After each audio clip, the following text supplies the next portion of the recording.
المهم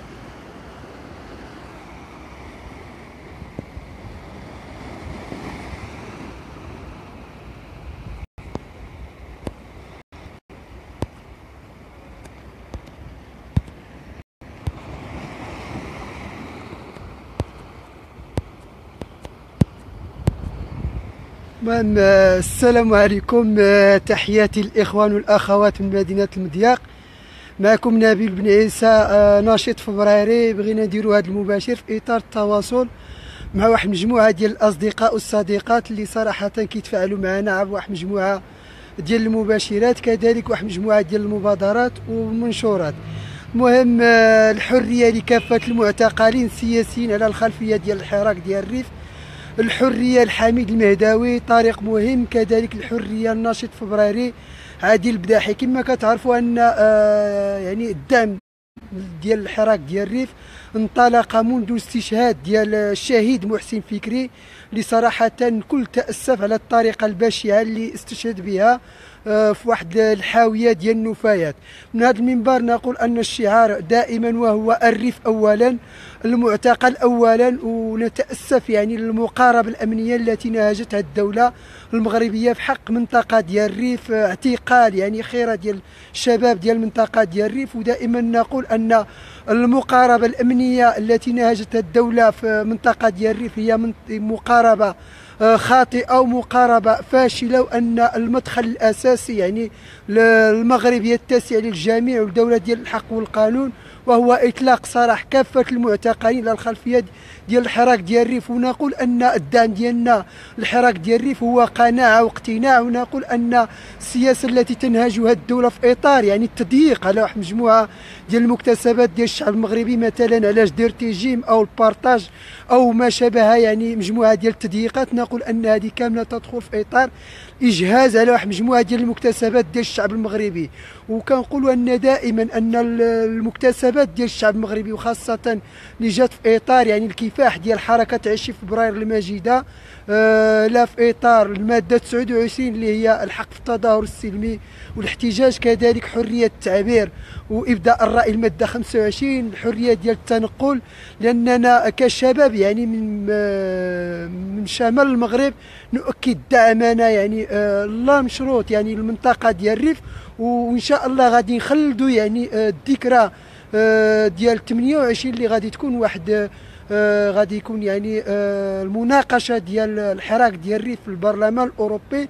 حنا غادي نحاولوا نتواجدوا اما بالمضيق او بالدار البيضاء.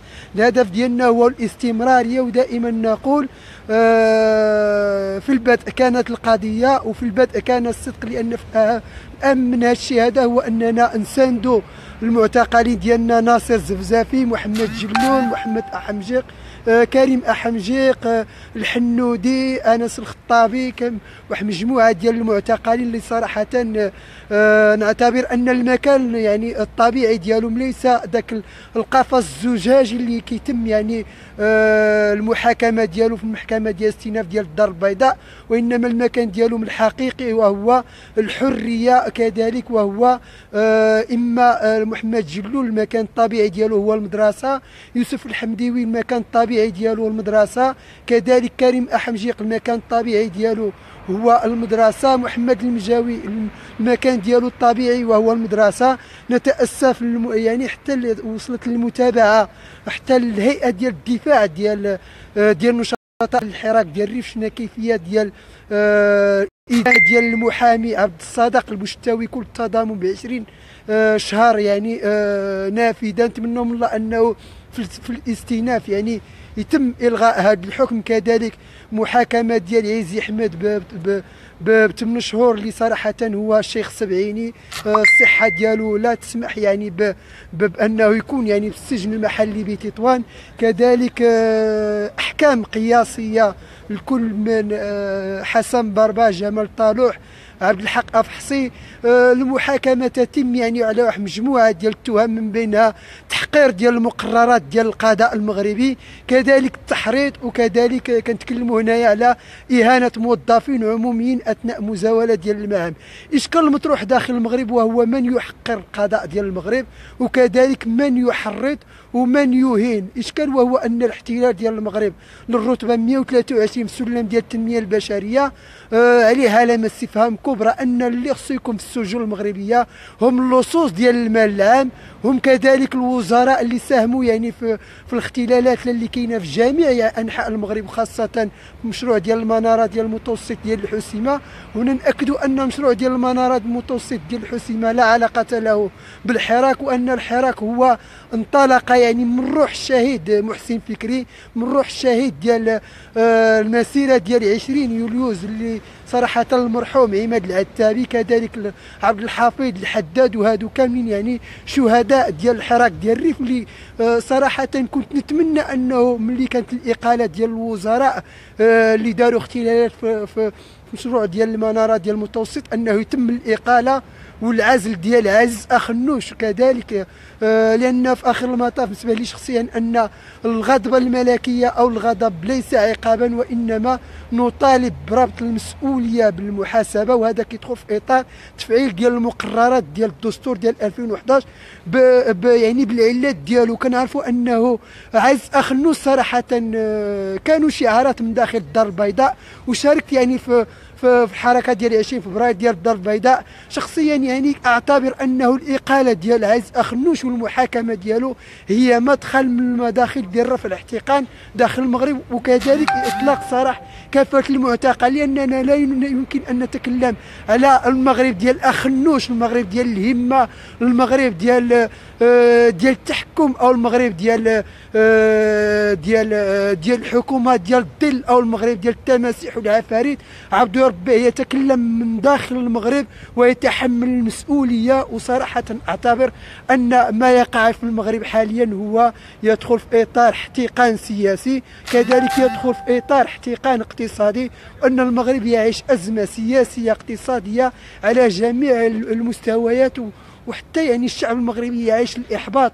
وكان يعني تصريح ديال الملك ديال المغرب قال اننا فاشلنا اقتصاديا، وهذا هنا كيطرح السؤال مثلا ملي كتجبر ان مغربيات من المدينه ديال الزاكوره يستشهدن من اجل يعني حفنه ديال الطحين، كذلك الضحايا ديال التهريب المعيشي كيستشهدوا هنايا بسبب المحتله من اجل اللقمه ديال العيش، كذلك كنجبروا في جراده الشهداء ديال الصندريات او ديال الابار كيستشهدوا من اجل يعني اللقمه ديال العيش. كنتكلموا هنايا على واحد المجموعه ديال النزيف البشري اللي كيعرفوا المغرب. في اخر المطاف كيجي عايز اخنوش كيقول لك نحن يعني احنا اللي كنعرفوا المغرب اللي باغيين.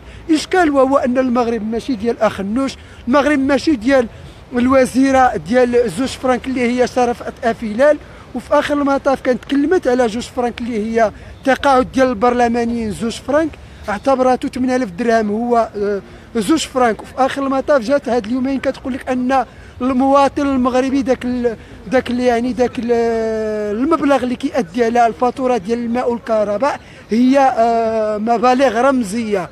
هادو صراحة وزراء يستهترون بالمغاربة، يستهترون بريافة، بجبالة، بصحراوة، بجميع أطياف ديال المغرب، لأننا في آخر المطاف كمغاربة بجبالة، بريافة، بصحراوة، بالشرق، بالغرب، بالشمال، بالجنوب، يجمعنا الإسلام، تجمعنا الإسلامية، وتجمعنا كذلك الحرية والكرامة والعدالة الاجتماعية. لأننا كمواطنين مغاربة أولا السؤال المطروح يعني واش حنايا يعني دخلنا الاطار ديال الانسانيه، لان ملي كنتكلموا على الانسانيه الاخوان والاخوات كنتكلم من شمال المغرب.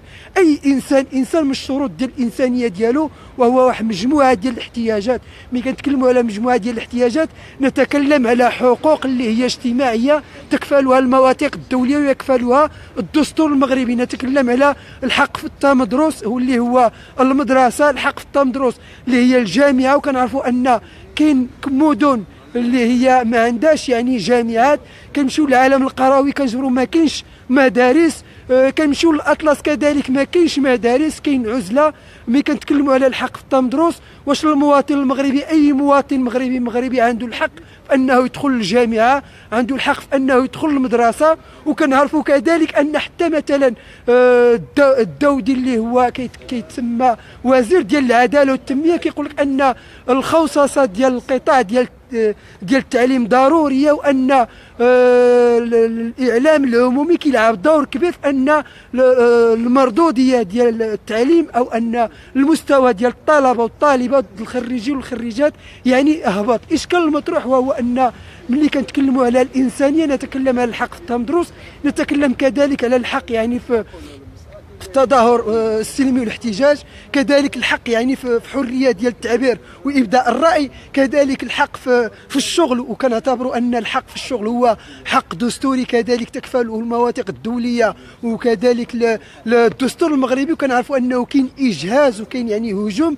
لواحد مجموعه ديال المكتسبات ديال الشعب المغربي. كنا كنعرفوا انه كان التوظيف يعني بالمباشر، ولينا التوظيف بالمباراة حاليا في اطار هذه المحكومه هذه كنشوفوا انه كاين توظيف بالمباراه في اطار التعاقد، وهذا كامل كيجي كيدخل في اطار ان الحكومه المغربيه حاليا ما عندهاش القرار، واننا كمغاربه يعني كمغاربه صراحه كريافه كجباله كسواسه بجميع الاطياف ديالنا ولينا يعني راهنين السياسه ديال صندوق النقد الدولي. ملي كنتكلموا على صندوق النقد الدولي نتكلم على الاقتصاد ديال المغرب اللي هو 83% اللي وصل يعني للمديونيه. تصوروا معنا اننا حنايا حاليا يعني ما كاينش قرار، وكان قرار يعني واش انه الحراك ديال الريف انطلق في الريف، والناس يعني كتناقش يعني البلوكاج ملي كنناقشوا البلوكاج كان صراع بين العداله والتنميه والتجمع الوطني الاحرار. وفي اخر المطاف في ظل ذاك الصراع هذاك استغل العز اخنوش لان البارح كان الاضراب ديال القطاع ديال التاكسيات والاضراب ديال السائقين ديال السيارات ديال الاجره. كان نقاش بين جميع المواطنين والسائقين ان ذاك شكون يعني الضحيه في اخر المطاف هو الموظف الجماعي، هو السائق ديال التاكسي، كذلك هو المواطن العادي، البحار، الفلاح، الفراش، جميع يعني الطبقه الوسطى والفقيره اللي كاينه حاليا داخل المغرب هم ضحايا ديال السياسه ديال الدوله الفاشله. وكنعتبروا ان الاشكال اللي تطرح وهو انه النهار اللي كان خرج ناصر الزفزافي، النهار ديال استشهاد ديال الشهيد محسن فكري، كان طالب يعني فتح تحقيق يعني في النازله ديال استشهاد ديال الشهيد ديال الكرامه محسن فكري، وكان انه النقاش ديالو واضح ان الاشكال في المغرب ليس يعني في الدستور ديال المغرب في 2011، وان الاشكال وهو في التطبيق ديال القانون في التنزيل ديال الدستور. وهذا هو اللي تطرح، وهو انه واحد مجموعه ديال الاجراءات، فتح تحقيق يعني في استشهاد ديال محسن فكري، فتح تحقيق كذلك في استشهاد ديال عماد العتابي، فتح تحقيق في استشهاد ديال عبد الحافظ الحداد، فتح تحقيق كذلك في التعريه ديال ناصر الزفي. واحد مجموعه ديال التحقيقات اللي يعني تم يعني الفتح ديالها داخل يعني داخل هذا الوطن الجارح، وبقى التحقيق مفتوح. اشكال المطروح حاليا وهو ان المغاربه لا يريدون يعني ان الوزير يمشي للحبس، او ان الوزير يتم الاعفاء ديالو ويطلع لفرنسا كما دار حصاد يدي ولادو ويدي الاموال، وفي اخر المطاف يقول لك ان المغرب يعني ما موفراش فيه الشروط ديال العيش، وكأن المغرب واحد الضيعه او واحد المزرعه لهاد الوزراء، يعني اما نستافدوا ونسرقوا منه واما انه ما صالحش. اشكال كيف ما كنقول اننا كمغاربه تجمعنا الانسانيه، وملي كنتكلموا على الانسانيه نتكلم على الحق في الشغل، الحق في التمدرس، والحق في السكن، والحق يعني في الخدمات العموميه. واش المواطن المغربي ملي كيمشي مثلا المفوضيه ديال الامن الوطني، ملي كيمشي للبشويه، ملي كيمشي للعماله، ملي كيمشي للجماعه الحضاريه، ملي كيمشي للجميع يعني المؤسسات ديال الدوله، واش انه كيستافد يعني من الخدمات العموميه؟ هذا هو السؤال المطروح. وكذلك ان اللي كيتكلموا ملي كنتكلموا على الريف نتكلم يعني على الاعتقال ديال يعني واحد مجموعه كبيره ديال ساكنات ديال الريف فقط لانهم طلبوا بمستشفى ديال السرطان، كذلك طلبوا بالجامعه، وطلبوا بالتنميه ديال المنطقه ديال الريف ورفع العسكره. وكيفاش جينا نناقشوا هاد اربعه ديال الحوايج هي حقوق اللي هي عادله ومشروعه. الاشكال ان اللي تطرح وهو انه اللي تطرح حاليا وهو كنتكلموا على المطلب الاني واستعجالي، وهو ان الاخوان يخليوا اي مطلب ويخليوا الخلفيه ويخليوا الايديولوجيه ويخليوا كل شيء، ويكون المطلب وهو اطلاق سراح كافه ديال المعتقلين. نقاش جمهوريه ملكيه ايا كان هذا نقاش يعني خارج السياق، لان في اخر المطاف عبد ربه يعني فاعل يعني جمعوي وكذلك ناشط فبرايري، وما يهمنا هو طبيعه ديال النظام المغربي، ما يهمنا لا جمهوري لا ملكي. في اخر المطاف كما قال الفيلسوف الفرنسي دائما، وهو انه التعاقد بين الحاكم والمحكوم، وهو العداله الاجتماعيه، وان اساس الحكم وهو العدل. في اخر المطاف حنا كمغاربه كاملين خصنا نتوحدوا، خصنا نتضامنوا مع بعضياتنا في اطار المطالبه بمغرب يتسع للجميع، ان المغرب ما يكونش الفواسه، ما يكونش يعني التماسيح والعفاريت، وانما حنا كمغاربه ديال الهامش بالريافه بجباله بجميع يعني الاطياف ديالنا، ماشي غير اللي غادي يتكلم عكاشه، اللي غيتكلم عكاشه وولاد يعني يعني الناس اللي محظوظين انهم يقراوا في اوروبا ويجيو يديو هنا المناصب. حنا فقط يعني التهديد بعكاشه، التهديد بالاعتقال. وفي اخر المطاف تمشي عند القاضي كيقول لك علاش درت تيجيم، كتخرج عند المواطن كيقول لك علاش ما اعتقلكش. ما عليهم انني شخصيا من مدينه المضياق عندي 5 ديال الدعاوي بالمحكمه الابتدائيه بتطوان وشهر سلف ديال الحبس وكذلك غرامه. اعتبر ان جميع يعني المتابعات اللي كاينه حقا دابا في حقي من داخل المدينه ديال المضياق اعتبرها يعني متابعات سياسيه، وعبد ربه لست مجرما بل يعني موظف جماعي سابق بمدينه المضياق. التحقت بمرتي في اطار يعني التضييق والتشويش، وكذلك في اطار يعني واحد مجموعه ديال توقيف ديال المنضه وما شابه ذلك. وكنعتبر ان الانسان اللي كيدخل النضال ماشي كيدخل انه يا اما يترقى او يتوظف، لان هنا كنتكلموا على 2017 2018 مع محمد جلول، ناصر الزفزافي، المجاوي، الحنودي، انس الخطابي. المفهوم ديال النضال يعني ما بقاش كيتكلموا عليه. المفهوم حاليا وهو المفهوم ديال الحراك. ملي كنتكلموا على الحراك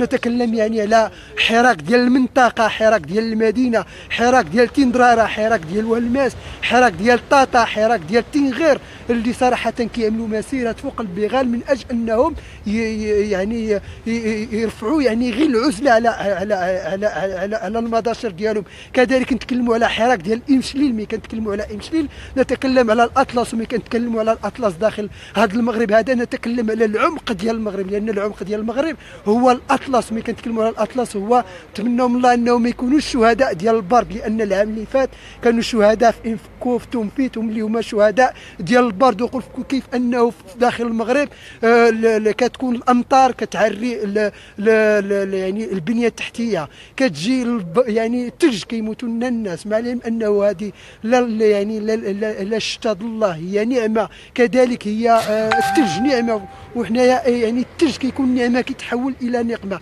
الاشكال المطروح حاليا وهو اننا مع الناس استعداد نستقبلوا لا الشتاء، مع الناس استعداد نستقبلوا الثلج، وعلى الناس استعداد نستقبلوا المونديال في 2026 ونخسروا 13 مليار، نصيفطوا قمر صناعي ب 500 مليار، نجيبوا تي جي في، نجيبوا واحد مجموعه ديال الحوايج. وعندنا اخوان ديالنا اللي هما محاصرين في الاطلس، الناس اللي كتعتقل من اجل مستشفى ديال السرطان، الناس اللي في زاكوره ماتوا على التحقيق، وهذه كامله كتدخل في اطار سياسه فاشله ديال الدوله، ومن بين يعني المخاطر اللي مشات فيها الدوله المغربيه ونتحمل المسؤوليه. وعندنا يعني عندنا الصلاحيه يعني ننتقدوا ايا كان يعني باعلى سلطه يعني باي كان، لاننا كمغاربه حنا اللي كنأديو الضريبه، والدوله كتحرك يعني بالاموال ديال المغاربه، وكتحرك كذلك بالخيرات ديال المغاربه. ملي كنتكلموا على المغرب نتكلم على البوابه ديال اوروبا، نتكلم على يعني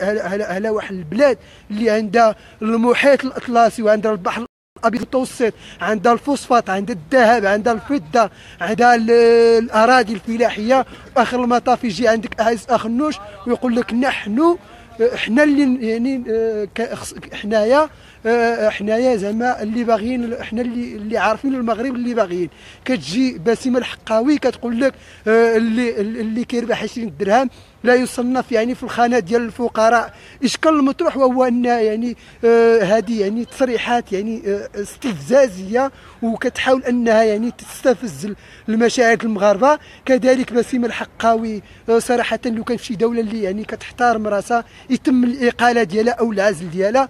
كذلك نتكلموا على وزير ديال الشبيبه والرياضه اللي هو رشيد الطالبي العالمي، عوض انه يشوف يعني المشاكل اللي كتعيشها المغرب كيقول لك ما نفيقوش وليداتنا في المخيمات باش يصليوا فجر. كذلك نتكلموا هنايا على الوزير ديال هذا، العوض اننا نناقشوا واش يعني المحاكمات اللي كاينه في الدار البيضاء، كذلك في الحسيمه، واش الناس اللي كاينين في السجون المغربيه لا في عين عائشه ولا في كورسيف ولا في الحسيمه ولا في مجموعه ديال السجون المغربيه، واش هاد السجناء هادو من ناحيه ديال العدل موفره لهم جميع يعني الحوايج. مع العلم انني عوض ان وزير العدل يناقش يعني نقاشات اللي هي هامشيه، كاين خصو يناقش يعني غير الطريقه ديال التقديم ديال النشطاء ديال الحراك في قفص الزجاجي. هذه طريقه صراحه لا تحترم يعني الشروط ديال المحاكمه العادله. وكنعرفوا ان المغرب يعني مصادق على واحد مجموعه ديال المواثيق الدوليه، من بينها يعني الاحترام ديال الحق ديال الساجن. ملي كنتكلموا على الحق ديال الساجن ملي كيدخل للمحكمه ما خصوش يكون يعني في القفص الزجاجي. وكنعرفوا انه كان متابعين بالتهم ديال الارهاب، متابعين بالتهمه ديال اكديم ايزيك، متابعين يعني بتهم اللي هي جنائيه، وما كانش كيدوزوا في القفص يعني الزجاجي. الاشكال المطروح حاليا وهو الناس اللي معايا هنا في منطقه ديال الريف انه دائما يعني كيقولوا دائما الامه التي لا تملك ذاكره حيه تموت، انه خصهم يحاكموا يعني الاحزاب السياسيه، يحاكموا الدكاكين السياسيه، يحاكموا ذاك السياساويين، وما كنعتبروش ان النخبه سياسيه بقدر ما انهم منتخبين سياسيين او انهم مستخدمين سياسيين، لان هاد الناس هادو هم اللي عطاو الشرعيه للفتيت، هما اللي عطاو الشرعيه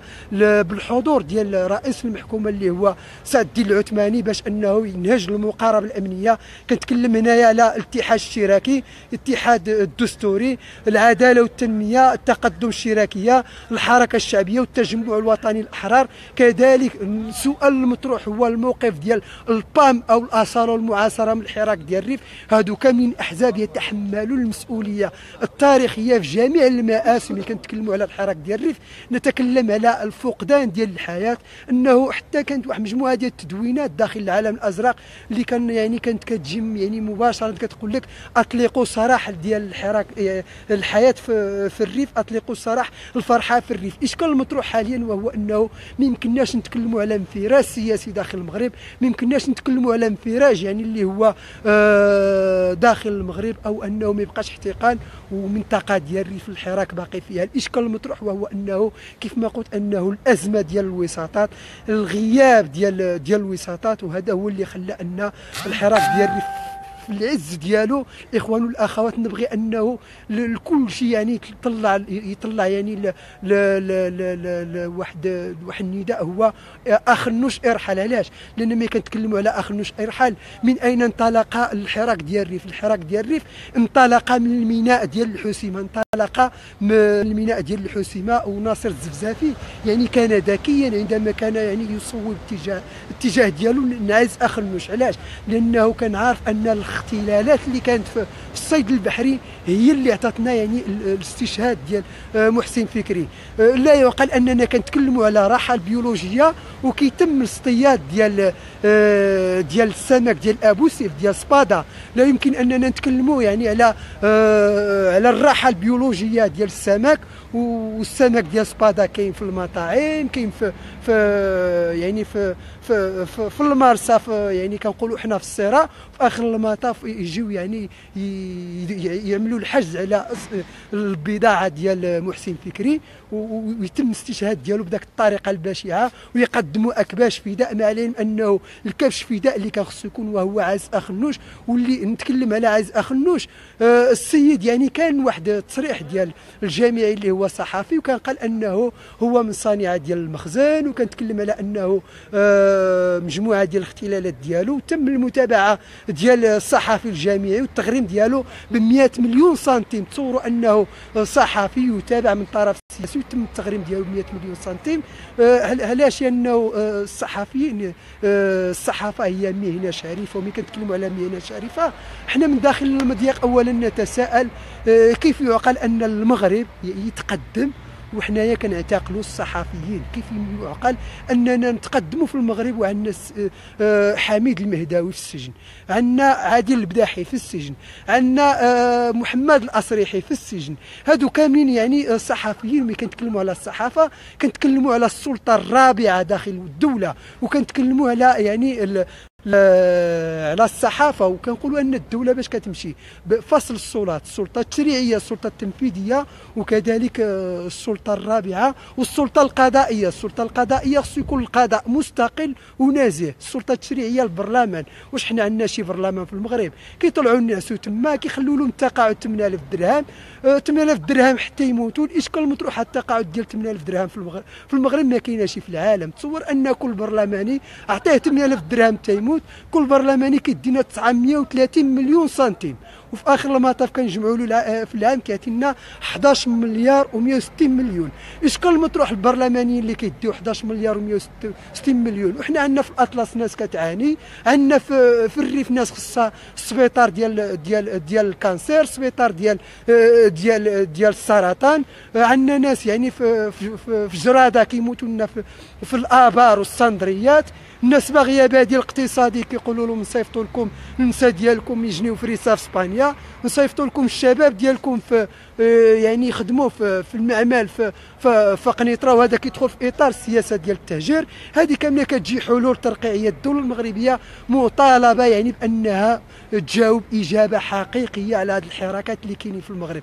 ملي كنتكلموا على الحركات حاليا هي حركات ديال الهوامش، حركات ديال المدن الصغرى، ديال القرى، ديال المناطق المهمشه. لان كنعرفوا ان بعد الانتفاضه ديال 1984 الدوله المغربيه كان يعني كتحاول انها تركز على النقابات ديال المغرب، على الاحزاب السياسيه اللي كانوا كيعتبروا راسهم احزاب وطنيه، كتحاول تركز على المدن اللي هي كبرى، على اساس انه اما استقطاب او حلول ترقيعيه. الاشكال اللي تطرح هو اننا نسينا الهامش. وعبد الرب ملي كنقول تحياتي للشعب الهامش كنعرف انه شعب الهامش لا منطقه ديال الريف ولا ديال الاطلس ولا ديال سوس ولا ديال جميع المناطق المهمشه في المغرب، ان الدوله المغربيه خصها يعني اعاده النظر في السياسه ديالها تجاه الهامش، وان حتى فيما يخص يعني التصريح ديال الملك اللي قال اننا فشلنا يعني في المخطط الاقتصادي. اولا اعاده النظر في جميع يعني الاوراش اللي طرحت الدوله المغربيه، من بينها الورش ديال المبادره الوطنيه للتنميه البشريه اللي كيكلف الدوله المغربيه واحد الميزانيه كبيره. لا يعقل اننا نتكلموا على مبادرات داخل المغرب اللي كتستنزف واحد الميزانيه كبيره ديال الدوله. وملي كنتكلموا على الدوله نتكلم على ان الدوله كتحرك بالشعب، احنا اللي كنأديو الضرائب باش ان الدوله توفرنا الشغل، توفرنا العمل، توفرنا السبيطار، توفرنا السكن، توفرنا التنقل، ماشي توفرنا غير الزروطه وتوفرنا غير الامن. وكيبقى ان المقاربه يا اما الاستقرار او سوريا او مصر او ليبيا او تونس او مجموعه ديال البلدان اللي عرفت الخريف العربي. نقول ان حتى هذه الفزاعه هذه ما بقاتش يعني، وان الحراك ديال 20 فبراير او الحراك ديال الريف المغاربه اذكياء. وكنتكلموا مثلا عندكم درجوا بحال ليبيا في الترتيب ديالها هي في الرتبه 102، حنا 123. عندكم درجوا بحال مصر يعني في السلم ديال التنميه البشريه اللي هو الترتيب ديال الامم المتحده. هذه ترتيبات اللي صراحه معترف بها دوليا. الترتيب ديال مصر يعني في السلم ديال التنميه البشريه اللي تصنف من طرف الامم المتحده الرتبه 111 هو صراحه يعني مؤشر قبل منا. حنا 123. مصر يعني عرفت الثوره، عرفت يعني مجموعه ديال المشاكل، وكذلك عندها مشكل ديال التعويم ديال العمله. اشكال مطروح هنا داخل المغرب وهو ان المغاربه يفتقدون الى الشجاعه السياسيه، يفتقدون الى الجرأه في انتقاد الواقع. انه ملي غادي نعتقل ناصر الزفزافي ونعتقل الحنودي ونعتقل جلول ونعتقل المهداوي ونعتقل عادل البداحي ونعتقل الأصريحي، شكون اللي غادي ينتقد المغرب؟ هذا هو الاشكال المطروح.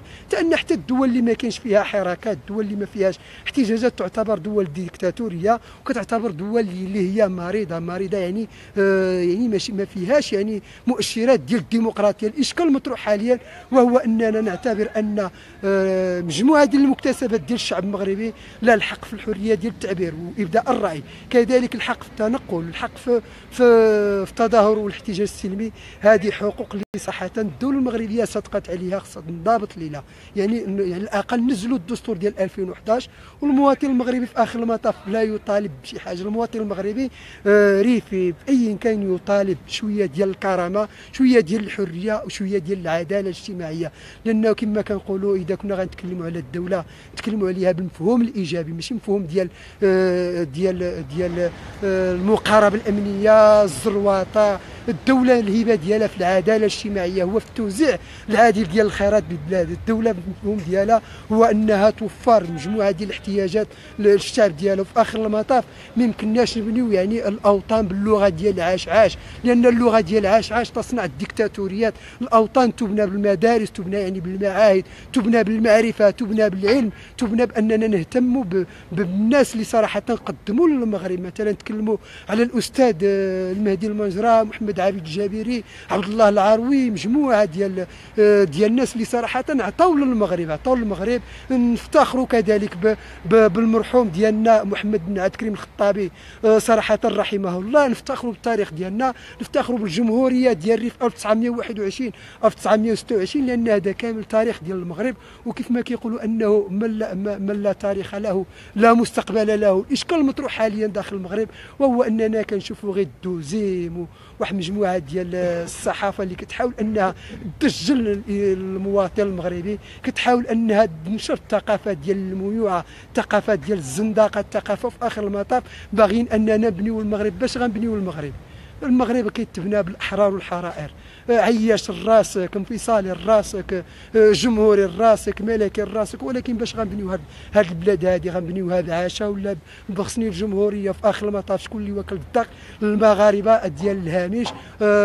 كذلك المغربي اللي هو في الطبقه الوسطى. وكيف ما كيقول المهدي عامل كيقول انه الاستقرار في اي وطن في اي دوله كتصنعوا الطبقه الوسطى. ملي كنتكلموا على الطبقه الوسطى نتكلم يعني على الموظف، نتكلم على الفراش، نتكلم على البحار، نتكلم على جميع يعني الاطياف ديال الطبقه الوسطى. الاشكال المطروح حاليا داخل المغرب هو انه تم استهداف القدره الشرائيه ديال الطبقه الوسطى من خلال يعني مجموعه ديال الاملاءات ديال صندوق النقد الدولي. وهنا ندخلوا في الحكومه ديال المغرب واش عندها قرار ولا ما عندهاش قرار.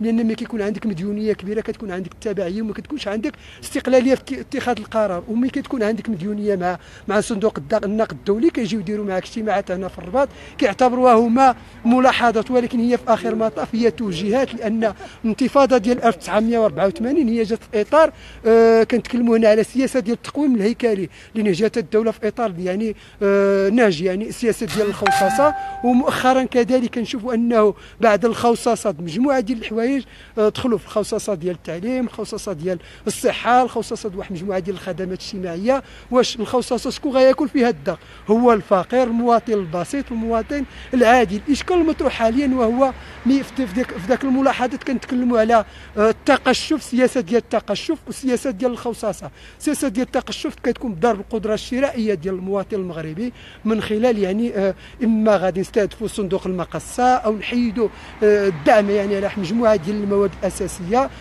شكون اللي غادي ياكل الدق؟ حنايا. وهذا هو المشكل المطروح، انني عوض نقول عاش الملك او نقول شي حاجه نفكروا شي حلول اللي هي عمليه، شي حلول صراحه اللي غادي تكون يعني تعود بالنفع على الاجيال اللي ماشي غنبقاو حنايا يعني نقاشات اللي هي تافهه داخل الفيسبوك. نطرحوا نقاش داخل العالم الازرق وهو اسقاط ديال التقاعد ديال البرلمانيين، كذلك المناهضه ديال الاعتقال السياسي داخل المغرب. لان انا شخصيا اعتبر ان الاعتقال الاعتقال السياسي هو قضيه وطنيه وكذلك قضيه طبقيه. علاش؟ لان ملي كنتكلموا على الاعتقال السياسي لا يعقل ان مواطن مغربي او شاب مغربي من الريف او من جراده او من طاطا او من تنغر او مولماس او تندرارا يقول يعني كلمه حق ويتم الاعتقال ديالو، ويدخل معك واحد هنا ويقول لك ان يعني انت اللي كتكلم بزاف يعني المصير ديالك هو عكاشه. الاشكال المطروح وهو كيف ما كنقولوا وكان قال يعني فيكتور هيغو قال انه من بنى مدرسه فتح سجنا. نقول ذاك النهار انه يعني كنتكلموا هنا على هولندا ما بقاوش فيها السجون. يعني علاش؟ لانه تم تخليق الحياه السياسيه، تم يعني خلق ديمقراطيه. الناس اللي كيهضروا من اوروبا وكيقول لك انت في المغرب وكتحلم يعني بمغرب اخر، احنا ما كنحلموش. انا كنتكلم في المغرب وكنتحمل المسؤوليه على اي كلام وكنعرف ان جميع المباشرات اللي كندير كيتم يعني المتابعه ديالها من جميع المؤسسات اللي كاين داخل المغرب. ومن دائما اعتبر عندي 38 سنه وحتى شي واحد ما وصي عليا، وكنقول دائما الشعار ديالي هو عاش الشعب ولا عاش من خانه. هذا هو الشعار ديالي. وكيف ما كنقول دائما انه الحريه والكرامه والعداله الاجتماعيه هذه مطالب لصراحه داخل المغرب، ولكن في الدول الديمقراطيه هي حقوق اللي هي مشروعه وعادله. الاشكال المطروح حاليا هو يعني كاين يعني تناقض بين الخطاب والممارسه. الاشكال وهو انه اللي كيتكلم من اوروبا كيعلي السقف، اللي كيتكلم من المغرب كيهبط السقف. شكون اللي واكل الدق؟ المعتقلين، الريف، جراده، تندرارا، الاطلس، مجموعه ديال المناطق. المهم نتمنوا من الله انه يتم التقاط ديال الاشاره من جميع يعني المغاربه، التقاط الاشاره من المنطقه ديال الريف، انه الشعار يكون اولا وهو الريف اولا، المعتقل اولا. لان في اخر المطاف تصوروا معايا الاخوان ان جابوا الجامعه للريف، جابوا الملف المطلبي او نتكلموا على الجامعه مستشفى ديال السرطان، تنميه ديال المنطقه ديال الريف، رفع العسكره. لان ملي كنتكلموا على رفع العسكره نتكلم يعني على البوليس السري والامن. العسكره فيها نقاش. الاشكال المطروح هو انه يعني تم يعني تفعيل واحد مجموعه ديال النقاط ديال الملف الحقوقي ديال المعتقلين. واش شني غادي يربح الريف اذا خسر خيرات ديال النشطاء ديال الحراك ديال الريف وربح جامعه؟ اشكال وهو كيف ما كنقولوا دائما وهو ان الاوطان تبنى بالانسان، وان التنميه البشريه كتكون يعني بالمواطن والمواطنه بالبشر. التنميه الحقيقيه غتكون بناصر الزفزافي، غتكون بجلول، غتكون بالمهداوي، غتكون بعادل البداحي، غتكون بالاصريحي، غتكون بهاد الناس هادو بخيرة الشباب ديال المغرب. انا صراحه من داخل المضياق كنعتبر ان التواجد ديالهم داخل السجون غير مبرر. علاش؟ انهم ملي تم الاعفاء ديال الوزراء وتم يعني الاقاله ديالهم كخصهم يدوزوا للمحاسبه واللي ساقسي درهم يردوا. علاش؟ لاننا حنا كنتكلموا هنا على المال العام. وحتى داك المقوله اللي جاب بها بن كيران عفى الله عما سلف، عفى الله عما سلف في المال الخاص، عفى الله عما سلف ما كتكونش في المال العام.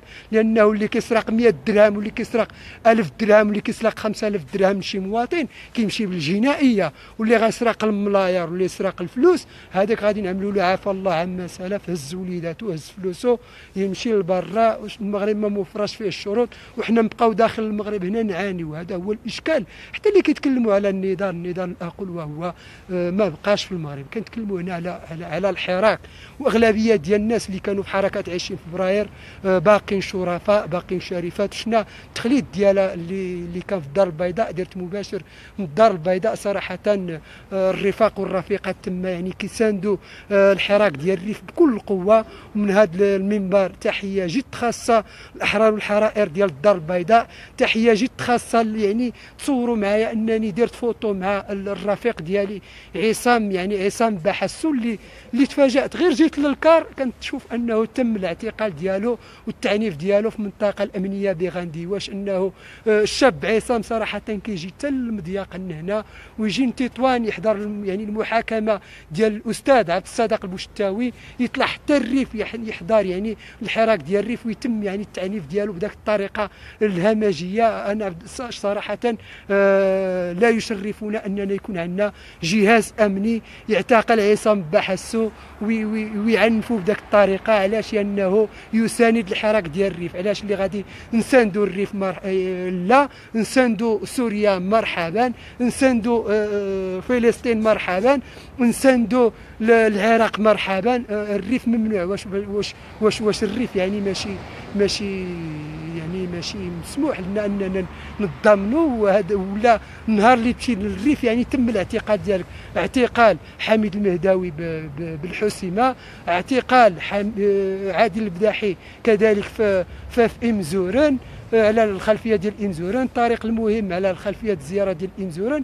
انا بدي شخصيا زرت منطقه ديال الريف تم الاعتقال ديالو وتم يعني اطلاق السراح ديالي.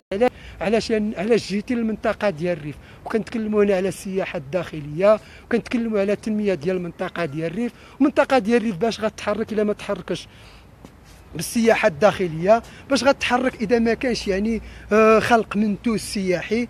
تكلموا ان عند المرسى ديال الحسيمه، كذلك الزراعه المعيشيه، تحويلات ديال المغاربه المقيمين بالخارج اللي عندهم جذور ريفيه واللي كنتاسفوا ان اوروبا كتعيش يعني ازمه يعني اللي هي خانقه، وحتى التحويلات ديالهم يعني ما بقاش يعني. وكذلك هي ازمه ثقه بين الدوله المغربيه والجاليه المغربيه المقيمه بالخارج اللي عندها جذور ريفيه. وهذا هو السؤال المطروح، وهو ان الدوله المغربيه خصها تصحح المسار. وانني شخصيا من مدينه المضياق اعتبر ان الدوله المغربيه مطالبه عاجلا ام اجلا انها دير يعني مصالحه تاريخيه مع منطقه ديال الريف بالخصوص ومع الشعب المغربي عامه. اش ملي كنتكلموا على منطقه ديال الريف كنتكلموا على خصوصيات، كنتكلموا على تاريخ سوداء يعني في السجل ديال المغرب 1958 1959. كنتكلموا كذلك على 1984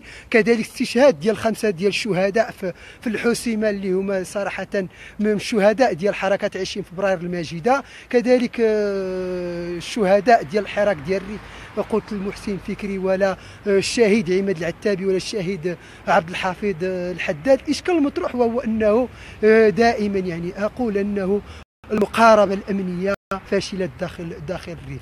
ان الحراك صراحه اصبح فكره، والفكره ما غتحاربش بالزروطه، الفكره غتحارب بالنقاش، غتحارب اذا كاين شي حكماء داخل المغرب، اذا كاين شي ناس بعقلهم، اذا كاين شي راشدين، اذا كان يعني شي اقاله لعز اخنوش. لان عز اخنوش اذا كان يعني كيخوف البعض انه مقدس، عبد ربي صراحه القداسه لله عز وجل، انه كفاعل سياسي وكرئيس ديال الحزب يجب المحاكمه ديالو. لان هنايا ما كنتكلموش على الحياه الشخصيه ديال عز اخنوش، نحن نتكلم على الاختلالات اللي نتكلموا على عز اخنوش والاستغلال ديالو، البلوكاج اللي كان بين العداله والتنميه وحزب استقلال والاحرار.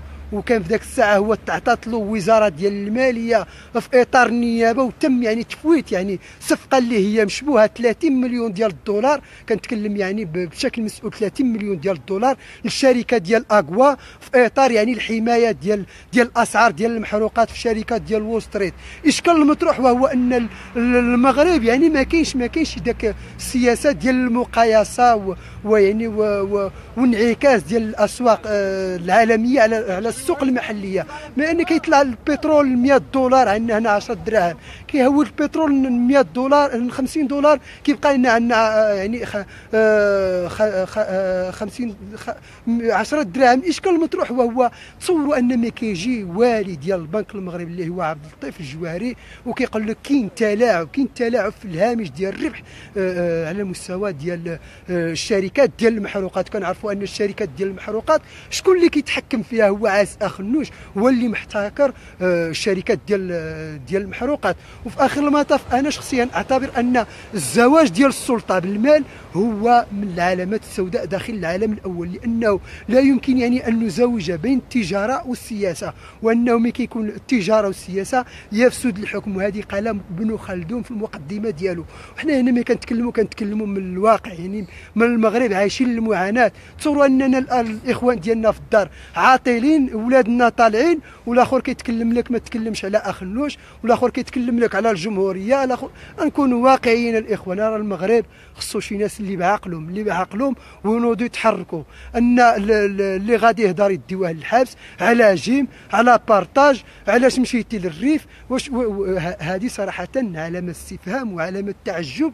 لان ملي كنا كنتكلموا على 1999 يعني ويعني وطلع يعني ملك ديال المغرب جديد، كنا كنتكلموا على الرابع ديال الحريات، العهد الجديد، الانتقال الديمقراطي، كنتكلموا على كانت فرزت هيئه الانصاف والمصالحه، كان يعني بالعلات ديالها عطاتنا اطلاق سراح ديال المعتقلين السياسيين، كذلك عطاتنا العوده واحد مجموعه ديال المنفيين، عطاتنا كذلك جبر الضرر في اطار التعويض المالي للمناضلين على النضال اللي كيناضلوا، مع العلم انني شخصيا اعتبر اي واحد كيناضل ماشي خصوش يعني يتعوض ماديا في اطار جبر الضرر. النضال هو يعني حاجه تطوعيه، واننا كنتكلموا ان اللي غادي يناضل راه كيدير الواجب. وكما قال الاستاذ محمد جلول ان اللي كيساند الحراك ديال الريف او كيساند اي حراك داخل المغرب هذا كيقوم بالواجب. ان ما كيتكلم مثلا لا محمد جلول ولا ناصر الزفزافي ولا كيتكلم المرحوم يعني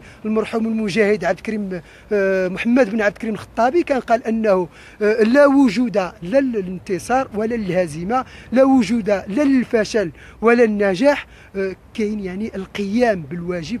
والمرحوم محمد بن عبد الكريم الخطابي قام بالواجب قدر الاستطاعه. هنا ما كيمكنش نقولوا فلان كيدير اللايف راه عنده واحد مجموعه ديال المشاهدين، هذا كيخون هذا كيخون هذا. اشكال مطروح شكون اللي واكل الدق؟ حنا الفقراء، حنا شعب الهامش، حنا يعني الطبقه الوسطى. اننا خصنا نكونوا المغرب ديال الجامع. ما يمكنش شي غادي يعيش شي غادي يعاني. ما يمكنش ان الخيرات ديال المغرب يستمتعوا بها 4636 الاسره اللي عايشه بالخيرات ديال المغرب، وحنايا يبقى لنا عكاشه ويبقى لنا السجن ويبقى لنا يعني العصا لمن عصى. وفي اخر المطاف العصا لمن عصى، ماشي في كل مره تسلم الجره. وان من يزرع الريح يحصد العاصفه. انا كنقولها شخصيا، اتحمل المسؤوليه من داخل مدينه المضيق ان النقاش ديالي داخل الحراك هو نقاش اللي هو من البدايه. وكنتاسف انه تم يعني كنتاسف انه تم يعني الضرب ديال الحساب ديال نبيل بن عيسى، والضرب ديال الحساب ديال نبيل بن عيسى، ويعني والاستهداف ديالي باطار واحد مجموعه ديال التهم اللي هي خاويه. واش انايا مثلا غادي ندير مستعار ونكتب على النساء في اطار يعني انني كنمس الشرف ديالهم ونمس يعني العرض ديالهم ويعطيوني شهر سلف الحبس وشهر سلف الحبس ويعطيوني الغرامه؟ في اخر المطاف ما نجيوش نرحم الله. انا كنعتبر راسي ناشط فبرايري وفاعل سياسي، ما كنبيع مخدرات، ما كنكريزي، ما كندير والو. اذا كان شي اعتقال غادي يكون اعتقال سياسي، وكنتحمل المسؤوليه في الكلام اللي كنقول. ان المقاربه الامنيه اللي كتنهجها الدوله هي مقاربه فاشله، وان حتى المباشرات اللي كنت كندير انا يعني منذ يعني الاستشهاد ديال محسن فكري كان يعني في كل مره كيضربوا فيسبوك انا ما كنديرش. تحياتي هادو كاملين الشباب ديال المضياق من المدعمين ديال الحراك ديال الريف. غير اللي نقول ان الحراك ديال الريف ما بقاش ديال فلان او فلان او فلان. الحراك ديال الريف ولا ديال المنطقه، ولا ديال الاحرار ديال العالم، ولا ديال الملايين. وشو كنشوفوا ملي كنتكلموا على الحراك ديال الريف كيف انه غير في الدار البيضاء مجموعه ديال الناس من داخل الدار البيضاء ناقش معاهم يعني البارح في الدار البيضاء. الغالبيه العظمى ديال الاحرار ديال الدار البيضاء كانوا حاضرين يعني في الوقفه ديال حركه 20 فبراير. صراحه يدعمون الحراك يعني بكل عفويه. كيقول لك انه عارفين ان ناصر الزفزافي مظلوم، عارفين ان محمد جلول مظلوم، عارفين انه، ولكن هما كل شيء كيقول لك انه المقاربه الامنيه اللي نجد الدوله هي مقاربه غلطه، وان جميع المناطق ديال المغرب كتعاني، وان الدوله المغربيه ماشيه في واحد المسار اللي هو غلط، وانه عوض ان يتم المحاسبه ديال ناصر الزفزافي ومحمد جلول يتم المحاسبه ديال عز اخنوش. علاش؟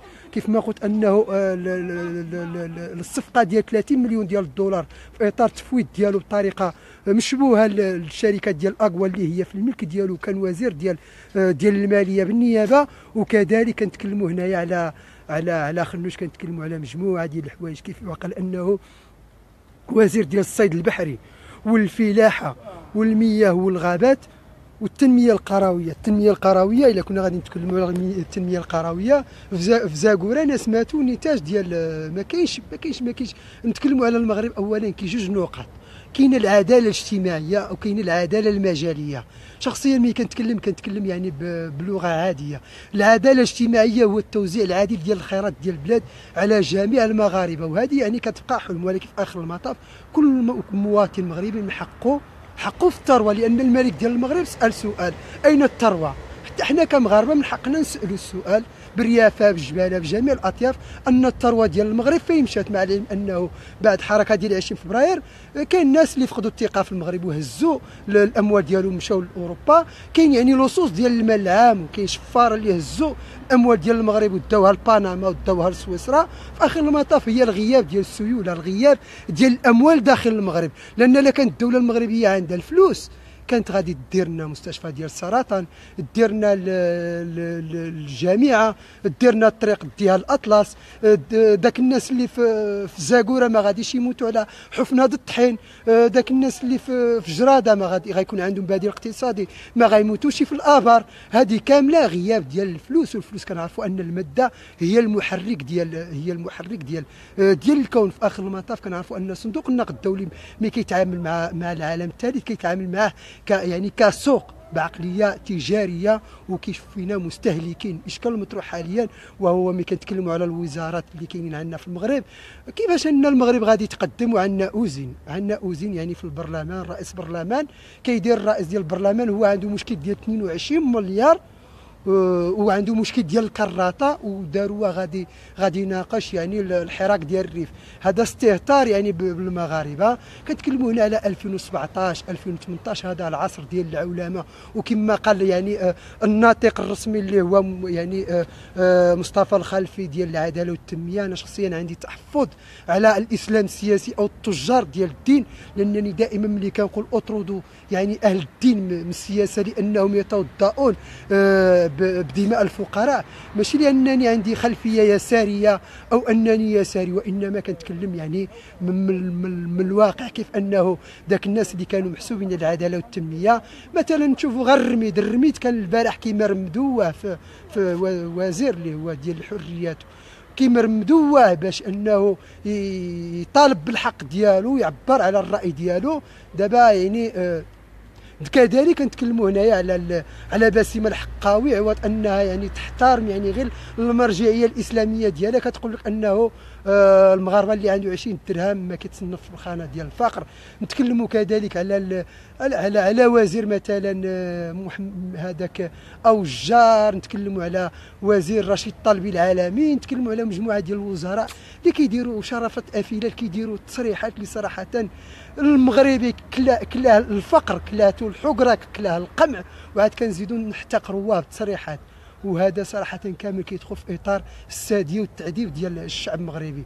واللي ناكدوه هو حتى الشعب المغربي كيتحمل المسؤوليه في المشاركه ديالو في المسرحيات الانتخابيه. وما كنتكلموا على المسرحيات الانتخابيه كاملين كانت عندنا سلبيات شاركنا، ولكن في اخر المطاف وعينا بان المنظومه الانتخابيه والمنظومه السياسيه داخل المغرب هي منظومه فاسده، وانهم ما عندهمش القرار، انها حتى الخارطه السياسيه ما كدار في انتخابات تطبخ داخل الكواليس، وكيتم التوزيع ديالها في اطار يعني الكوطه.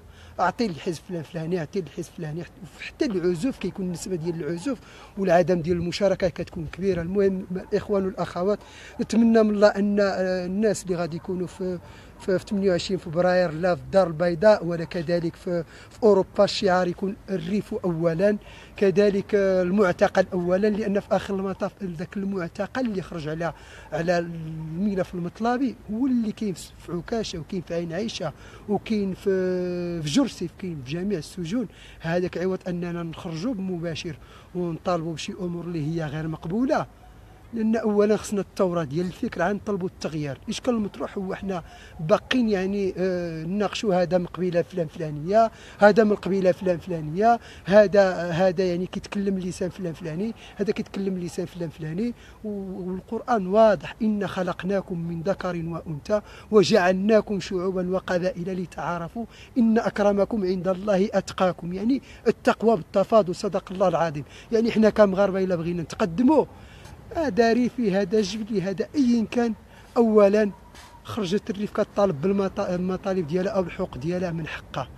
لا يعقل اننا نتكلموا على مستشفى ديال السرطان، ديال ناصر الزفزافي بالسرطان، مجموعه ديال المعتقلين العائلات ديالهم بالسرطان، كاين وفيات في المنطقه ديال الريف بالسرطان، ونتاج ديال يعني القصف ديال اسبانيا للمنطقه ديال الريف، يعني بمواد اللي هي خطيره ومواد اللي هي محظوره. وهذا هو خص تحمل المسؤوليه، عوض اننا يعني نناقشوا نقاش اننا نحملوا المسؤوليه لاسبانيا انها تحمل المسؤوليه التاريخيه لهاد الناس اللي كيموتوا في منطقه ديال الريف. وكذلك هاد الناس هادو اللي مرادوا نحملوا المسؤوليه كذلك للدوله المغربيه، على اعتبار انها مطالبه باش انها دير مستشفى ديال السرطان معايير اللي هي كبيره.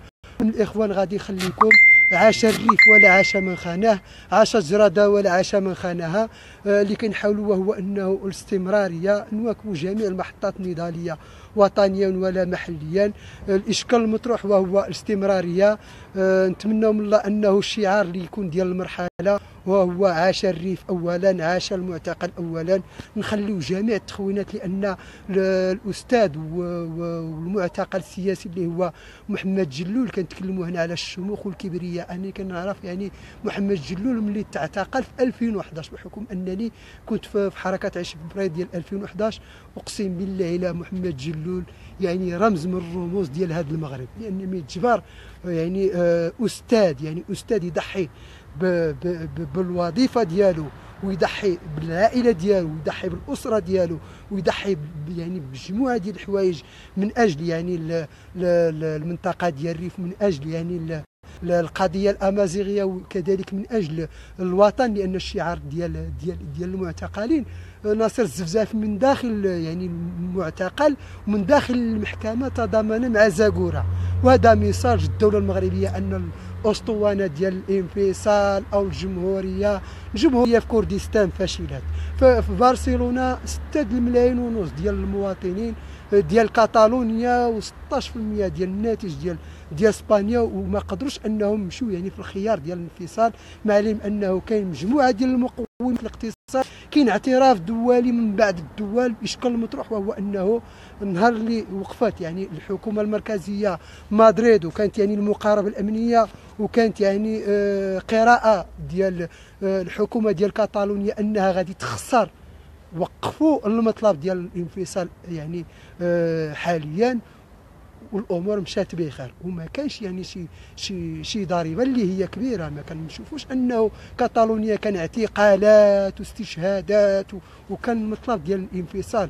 حنايا في المغرب المطلب وهو الملف الحقوقي. وكان اخر تصريح ديال ناصر الزفزافي كنت نتبع معه دائما، وهو انه الحراك ديال الريف هو حراك حقوقي ثقافي اجتماعي، وان المطلب الاول وهو اطلاق سراح ناصر الزفزافي، محمد جلول، أحمجيق، الحنودي، أنس الخطابي، المرتضى إعمارشة. لأن كان تخوين المرتضى إعمارشة ها هو حتى هو يعني متهم بالتهمة ديال الإرهاب في سلا. إشكال مطروح وهو أننا يعني كمغاربة التقطوا الإشارة. تحياتي المنطقة ديال الريف، أزول ولن نزول، فوس كفوس يعني وحده والتضامن. أعرف النغمة الرا المخزن أبر، هذه داخله في إطار رفع العسكرة، أنه منطقة ديال الحسيمة هي منطقة آمنة، ما كاينش يعني معدل ديال الجريمة مرتفع. زرتها صراحة يعني، وكان ترحيب منطقة ديال الريف. وكنشكر هنايا الأسرة ديال حسن بلالي ديال الروادي، محمد بلالي، كذلك الرفيق ديالي في بني وفراح العاقل، اللي صراحة من خيرات ديال المناضلين. نتمنوا من الله انه منطقة ديال الريف، اذا كنا غنتكلموا على محمد جلول ضحى بالوظيفة العمومية من اجل منطقة ديال الريف، من اجل الوطن. لكن كاين اللي 1200 واحد اللي يدخلوا للوظيفة العمومية بالتعاقد في في اطار يعني الوظيفه. هادو صراحه خصهم يدعيو مع جلول ويدعيو مع ناصر الزفزافي ويدعيو مع النشطاء ديال الحراك ديال الريف. المهم ازول ولا نزول، الهدف ديالنا دائما وهو الحريه والكرامه والعداله الاجتماعيه. تحياتي كذلك للرفاق ديالي والرفيقات في الدار البيضاء. هذه 48 ساعه حضرنا معه في اطار تخليد الذكرى السنويه السابعه ديال حركه 20 فبراير المجيده، ونتمنوا من الله انه التخليد ديال الذكرى ديال حركه 20 فبراير المجيده انه يعطي واحد الزخم للحركه في جميع المدن المغربيه، لان هذا ماشي تخليد وانما بغينا نردوا الزخم ديال حركه 20 فبراير المجيده، لان كنعرفوا انه اللي وقع وهو كان استقطاب واحد مجموعه ديال المناضلين ديال حركه 20 فبراير في اطار اما وظائف عموميه او في اطار انهم دخلوا الاطارات السياسيه اما البام او مجموعه ديال الاحزاب السياسيه، وفي اخر المطاف بقى يعني داك الشعب اللي هامش وبقاو المغاربه واكلين الدق. نتمنوا من الله انه الحراك ديال الريف يعطي شي مكتسبات اللي من الاول ديالها وهو اطلاق السراح ديال المعتقلين. ما بغيناش ناس يتوظفوا على الحراك ديال الريف، ما بغيناش ناس يستافدوا بالفلوس على الحراك ديال الريف،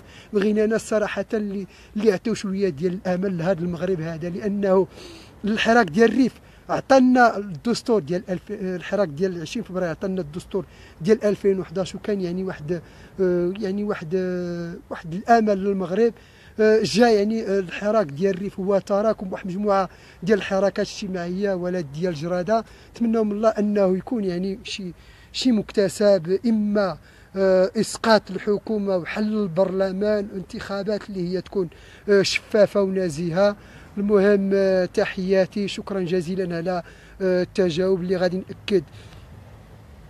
عبد ربه من مدينة المضياق. يعني لست مناضلا ولست خائنا، أقوم بالواجب، وأنني في آخر المطاف أعتبر أن اللي كيتكلموا يعني على الخيانة أو التخوين الأستاذ محمد جلول كان واضحا. دائما كنتكلم على الأستاذ محمد جلول لأن ملي كتشوف يعني واحد الإنسان ضحى بالوظيفة العمومية وضحى بالأسرة ديالو وضحى بمجموعة ديال الحوايج وكيتكلم، هذا كيكون واحد يعني يمكن يعني يكون واحد نفتخروا به، وهذا كيدخل في اطار يعني الاحترام. وكذلك اننا ما يمكنناش نتكلموا على الحراك ديال الريف بدون اننا ما نتكلموا على ناصر الزفزافي، نبيل احمجيق، الحنودي، المجاوي، جلول، انس خطابي، الاصريحي، عبد العالي الحود. كذلك نتمنى من الله ان حتى ذاك يعني الحكم اللي كان في حق جمال طالوح ولا حسن ضربه يتم التخفيض ديالو من 20 سنه، لان في اخر المطاف الاحكام صراحه ما غادي تفيد لا المغاربه، ما غادي تفيدش هذه الارض هذه. المهم الحريه والكرامه والعداله الاجتماعيه. ان شاء الله الموعد ديالنا نهار 28 فبراير، يا اما نخلدوها في المضياق يا اما في الدار البيضاء. المهم بالنسبه لي انا شخصيا وهو نخلد الذكرى في الدار البيضاء في المضياق في الريف. المهم ديالي هو الموقف، العقليه ديال الكاريزما او القياده، نخرج بزاف ديال الناس باش نبان مناضل. الحراك ديال الريف ما باغيش مناضلين، الحراك ديال الريف وصل للعالميه، يناقش في البرلمانات الاوروبيه، يناقش في البرلمان الاوروبي. الملايين ديال الاحرار والاحرائر في العالم اقتنعوا به. كيبقى وهو انه ايجاد سياق لمسانده يعني النشطاء ديال الحراك ديال الريف. الريف لن يحرر باللايفات، الريف لن يحرر بالتضامن. الريف يعني خصو شي بدائل اللي هي على الاقل يعني اللي هي ميدانيه. تكلموا على الاقل غير المسانده ديال المعتقلين اللي كاينين في السجون المغربيه. كاين معتقلين اللي هما صراحه باقي ما زاروا حتى شي واحد. نتمنوا من الله انه تكون الشعار وهو دائما الريف اولا، المعتقل اولا، الوطن اولا.